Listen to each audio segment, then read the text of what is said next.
And speaking of performances and unbelievable ones, here's another one. Grant Dawson, the guests are coming in thick and fast. We just had the king on, Bobby. But Grant, congratulations to you, my friend. Tough fight on Saturday, but you got the job done in the third. Yeah, definitely a tough fight. We knew Remi Barki was tough as nails. I think 4 out of his last 5 fights, he's gotten a fight of the night bonus. So that's pretty incredible.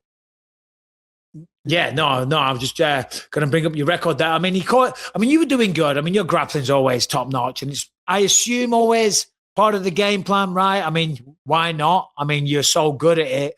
He clipped you a couple of times in the second round. What were you thinking going into the third? Were you like, oh shit, got to get the takedown quick, or were you nice and calm? Yeah, to be completely honest with you, I don't really remember. It's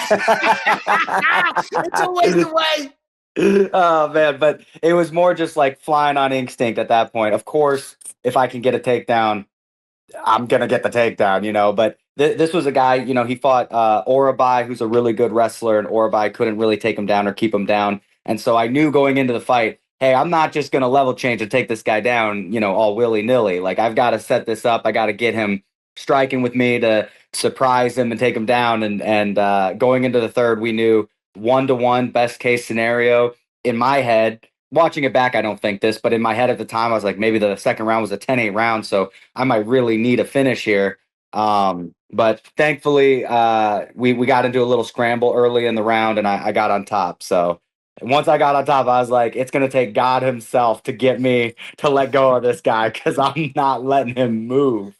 Yeah, 100%, man. And Grant, you train at the same gym, or have at least, with Remi Barki. How much before? I remember listening during the broadcast that it had been a while maybe since you guys had been regular training partners.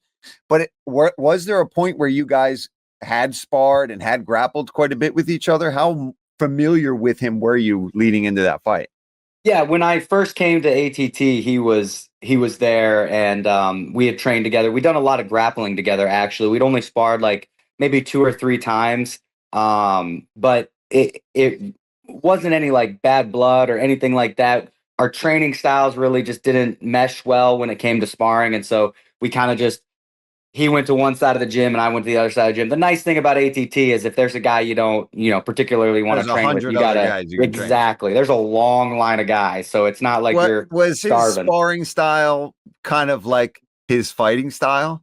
So that is what everybody asks me when I say that, and it's actually the opposite. Oh, really? When we would spar, he would keep distance and move away, and I would like chase him around the mat. Like we ran into like 5 different people. Wow. And there's nothing wrong with that style of sparring.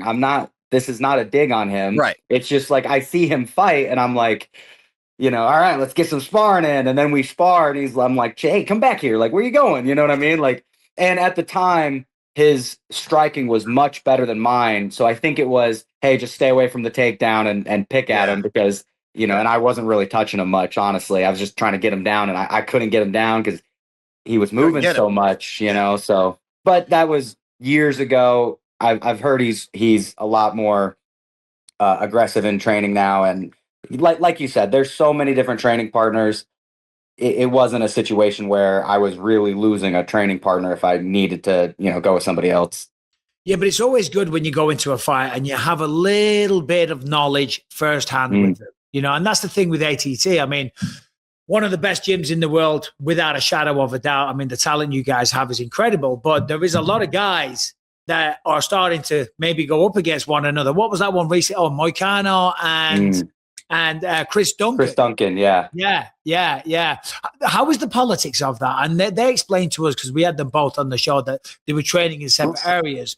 But I heard from someone else that came on that there was times they were both on the same mat and they were kind of like looking over at one another. Does it get a little complicated? Yeah, it can.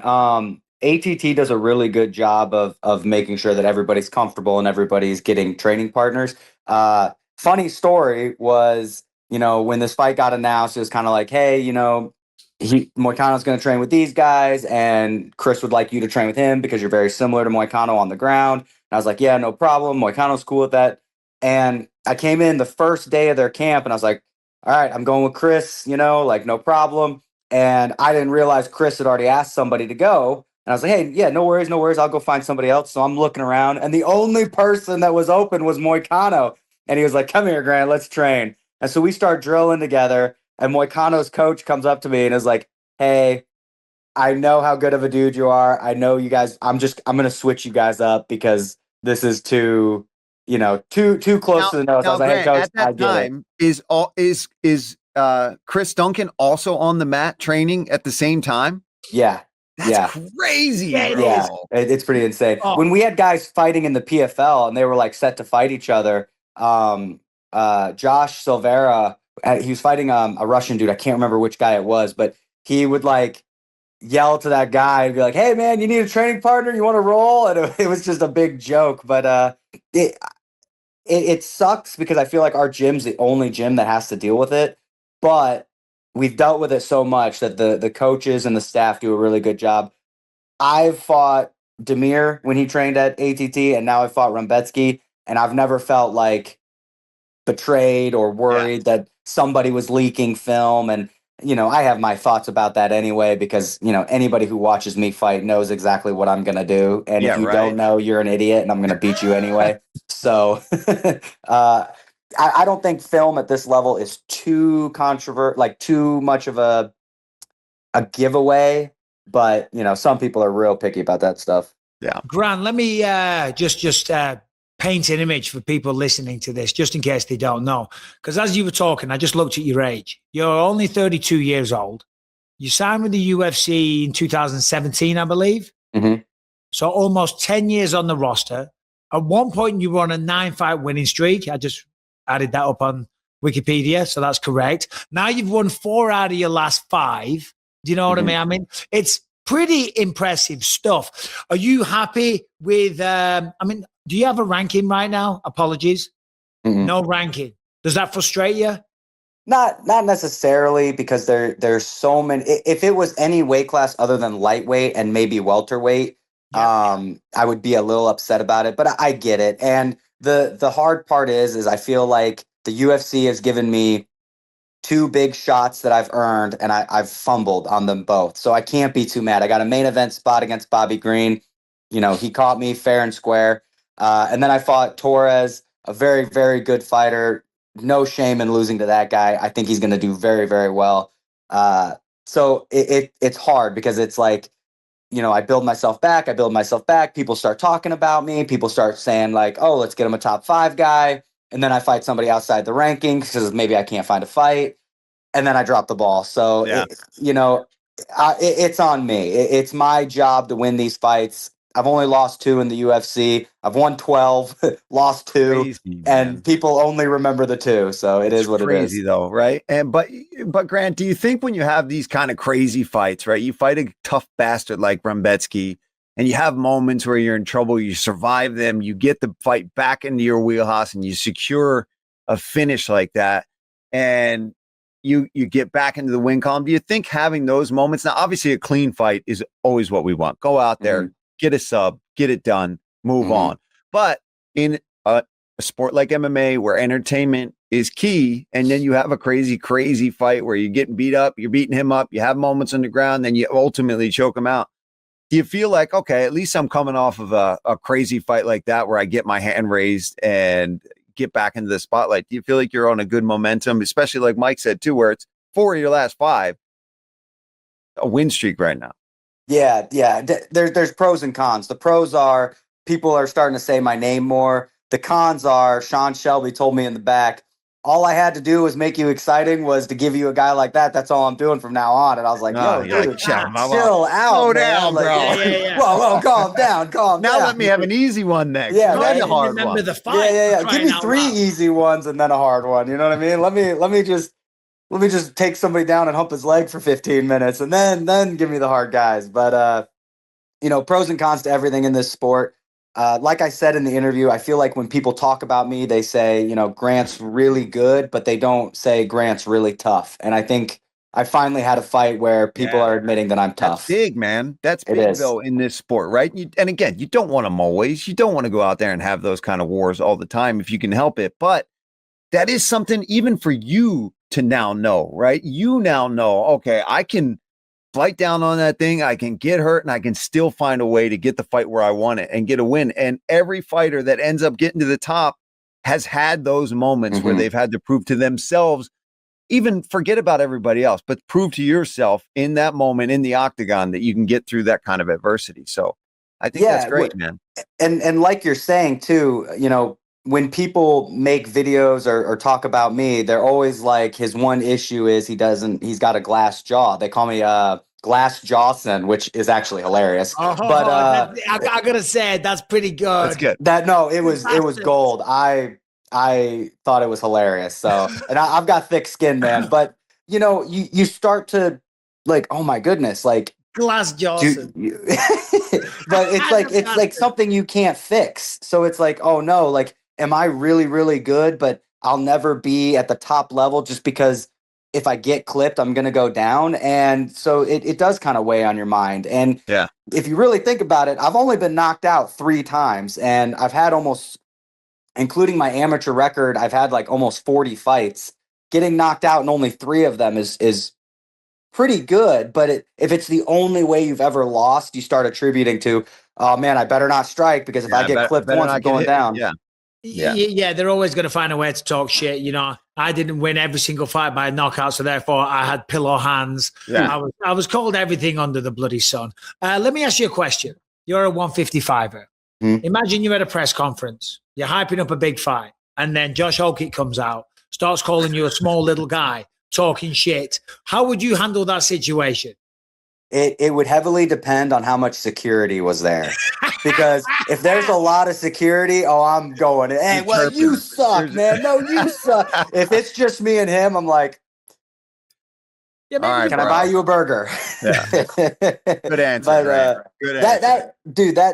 That was crazy. And I was kind of happy it happened because it ended the press conference early and I wanted to weigh in and get out of there. So there was some pros to that. But dude, I was like, hey man, if you're going to be a heavyweight and you're going to talk crap to a 55er, the 155er you probably don't want to do that to is Ilia Topuria because he might be the guy that actually can knock you out, man. He's got a puncher's chance. He's a little more than that, you know? Yeah. Obviously that fight with Topuria and Gaethje that's happening next month. What's your thoughts on that?